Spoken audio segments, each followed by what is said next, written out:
আল্লাহ হাবিব বলেন, তুমি তোমার ছেলেকে মাফ করে দাও। আলকামার মা বলে, আমার বুকে এত ব্যথা, ইয়া রাসূলুল্লাহ এই কথা আমাদের বলবেন না। আল্লাহ হাবিব বলেন, ঠিক আছে আলকামার মা, এখানে দাঁড়িয়ে থাকো। ও আলী ও বেলাল, লাকড়ি হাজির করো, আগুন জ্বালিয়ে দাও। আলকামারে আগুন জ্বালাইবে।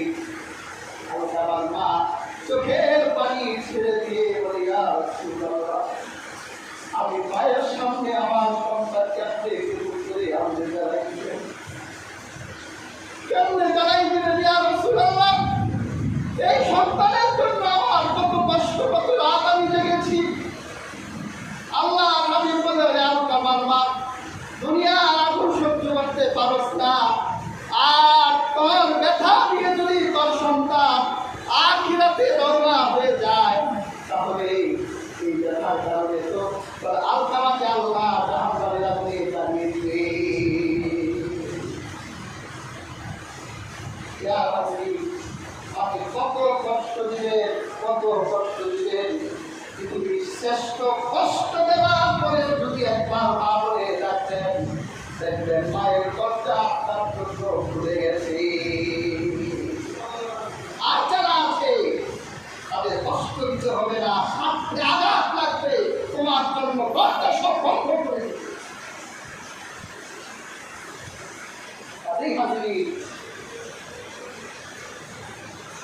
এই মানুষগুলো যাদের চলে গেছে, তারা কষ্ট বুঝে যে বাবা কত দামি জিনিস ছিল, মা কত দামি জিনিস। নিজে ভালো জুতাটা কিনে নাই, জুতা প্রদানের পাঠ দিয়ে গেছে, সন্তানের জন্য জুতা দিয়েছে। নিজে ভালো জামাটা পরে নাই, সন্তানকে ভালো জামাটা কিনে দিয়েছে। ঈদের ঠিক সেই ক্রীড়া স্যান্ডেল তিনা আগের পুরানো পাঞ্জাবি করে রাস্তায় বের হয়ে গেছে। রাস্তায় আমার কিসের আনন্দ, ছেলের আনন্দে আমার আনন্দ। তাদের হাতে এই বাপমা যাদের এখনো আছে, অবহেলা করিলেন না। যেদিন বাবা মা ছিল, এইরকম অনেক দুর্ভাগা সন্তান আছে, বাবা মা জীবিত থাকাকালীন একটু আদর করে, একটু মা বলেও ডাকে নাই, একটু আনন্দ করে আব্বা বলেও ডাকে নাই, কিন্তু আজ মারা যাওয়ার পর মনে চায় কিন্তু আনন্দ করে আব্বা বলে ডাকবে, আম্মা বলে ডাকবে, কিন্তু সেই মানুষগুলো যাদের চেহারার দিকে তাকালে হবে সব হয়,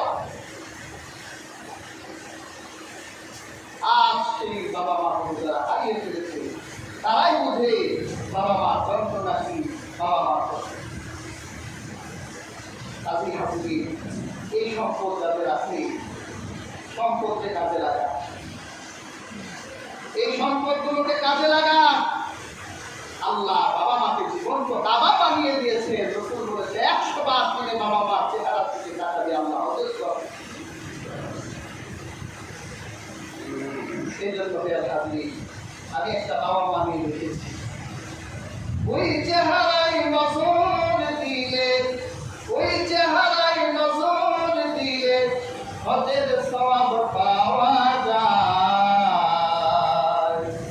আসতে তারে কদর করো, নবীজি হাদিস কয়। আসতে তারে কদর করো, নবীজি হাদিস কয়। সেবা বুকা তারে করো, করার কথা তারে কয়। সেবা বুকা তারে করো, সেবা করার কথা তারে কয়। নূর নবীজি চাদর বিছায়, নূর নবীজি চাদর বিছায়, বসেন বিবি হালিমা।